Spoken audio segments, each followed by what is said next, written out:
Good day and welcome to the first vlog episode of building a shipping container house.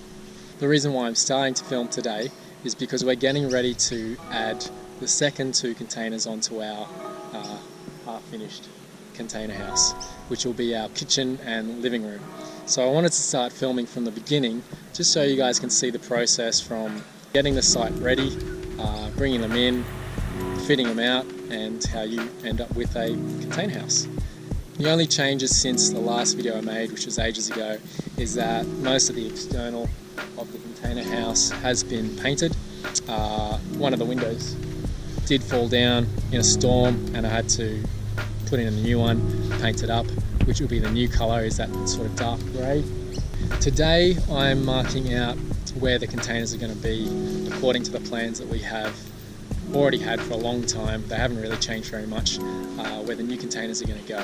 And I've done that by making some stakes out of these sticks that I found around the property, and I've got some string, so I'm going to string it out and see what it looks like.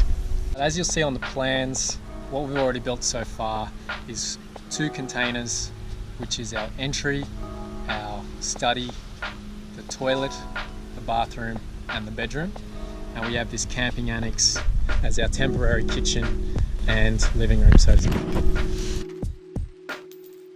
What I'm starting to do is I'm just stringing out where the new containers are going to go. I haven't quite finished, but I'm going to do that now, and so you can have a look and see.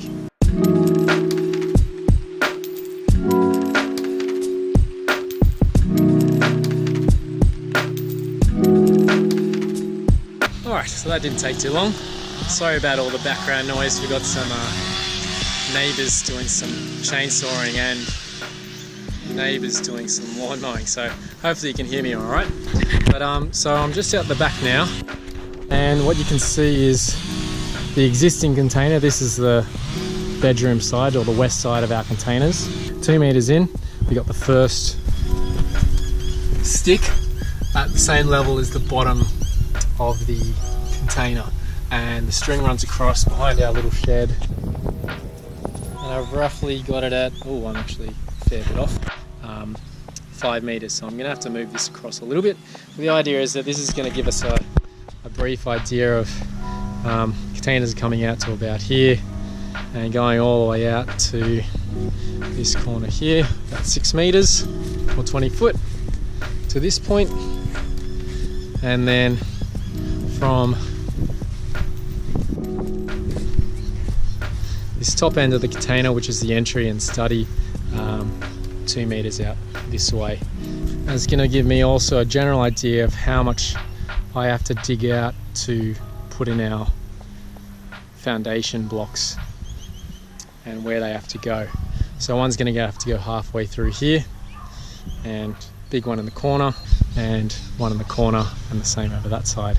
Same as what we have done over on the other one. I'm actually helping out with the video. So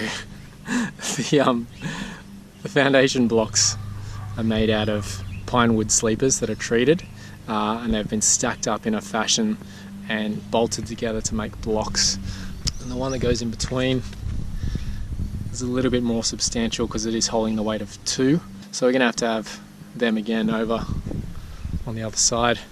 And we actually might have to do some digging out of this corner and this one because it's quite high compared to the rest of the ground level, I guess. A few moments later. I've dug a bit of a hole in preparation for the foundations, and because of the rain I've decided that I'm going to go to Bunnings today and grab some pine wood sleepers and some bolts and other bits and pieces so I can build the blocks, or the foundation blocks, that the containers are going to sit on. They look like this and like this. So yeah, come along for the ride and hope you enjoy.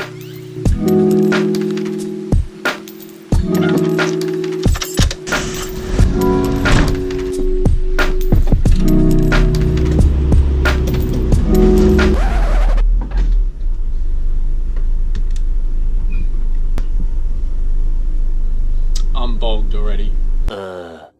Alright, it's a week later and we finally got the van back in action, and the plan is still the same. Off to Bunnings to go get all the bits and pieces we need for the foundation.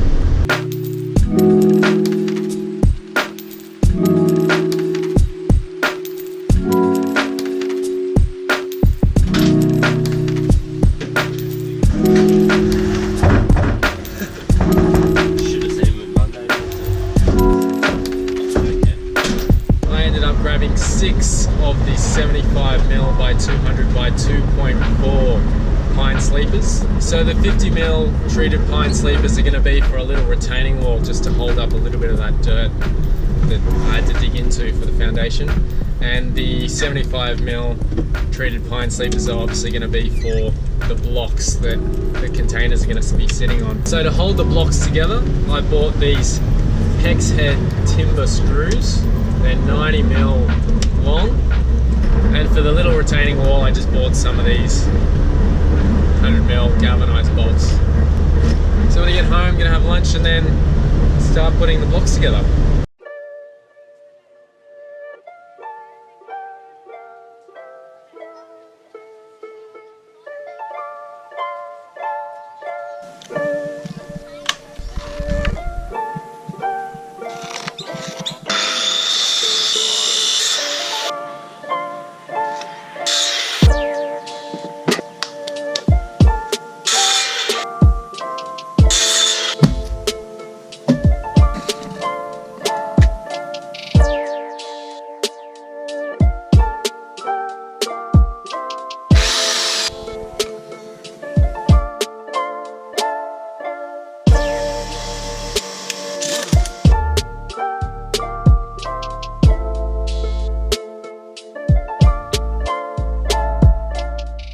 Days later. Today I'm making a video on how I'm installing the foundation blocks and making them level using a bit of vinyl tube and some water.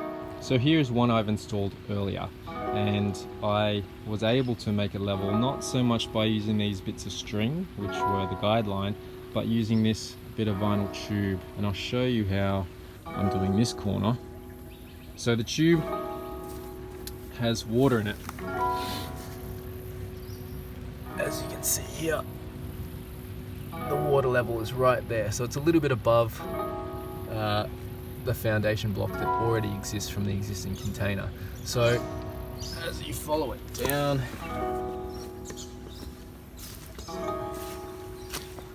to this side, so I've now marked, it's a bit hard to see,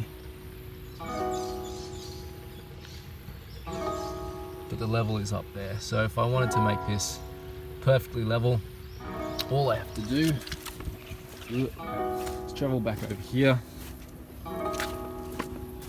and push this down until it stops rising up. And you'll have to believe me, but that is now level in line with the block. I'll go back over here, and hasn't really changed too much, but it is a little bit lower than these markings, and that's pretty good. So all I have to do is lower this bit of string down as the guide, and now that's the new level mark. And so what that's also helping me do is dig this hole for the big block.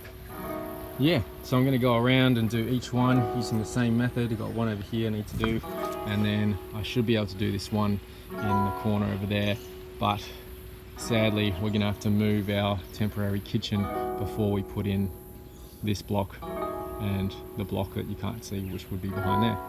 I just used the water that's already in the hole to kind of give me a general idea of how level the hole is, which works pretty well, and the line there just gives me an idea of the depth that I need to go to.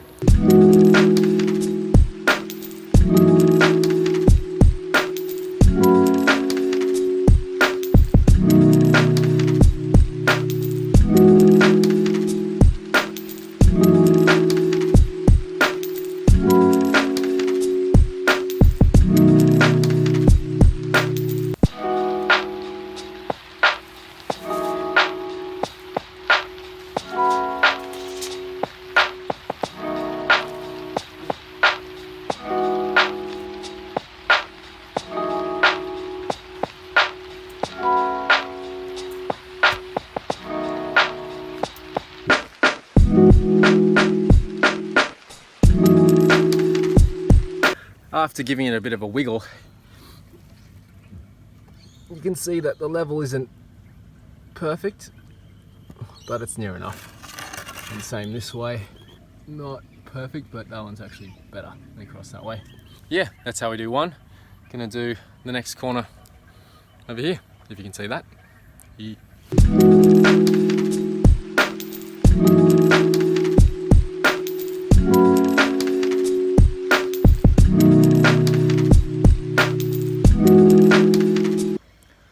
Three in, one more to go.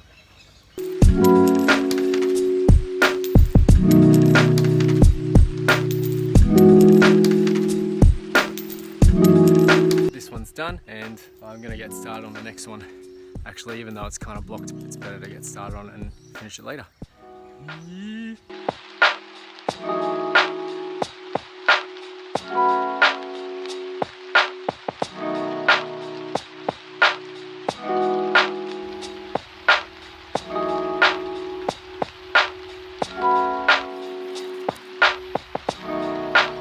Alright, I've done about as much as I can today. I've put in the foundations that I can reach, and to get to the next lot, which is this one here and the one closest to our existing containers, is we have to deconstruct our temporary kitchen and living room and then set it up temporarily underneath an easy up or something just on the other side of the house, so that we can get there and get the containers in and then do a bit of a kitchen shuffle while we're working on the house. So some of you out there are probably wondering why we're doing this out of timber sleepers and not concreting blocks in.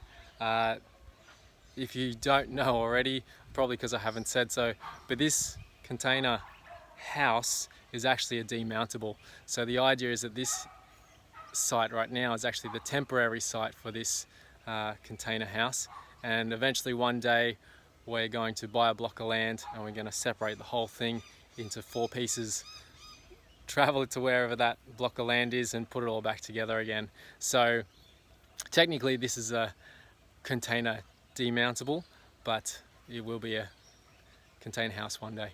So hope you enjoyed the video. Peace.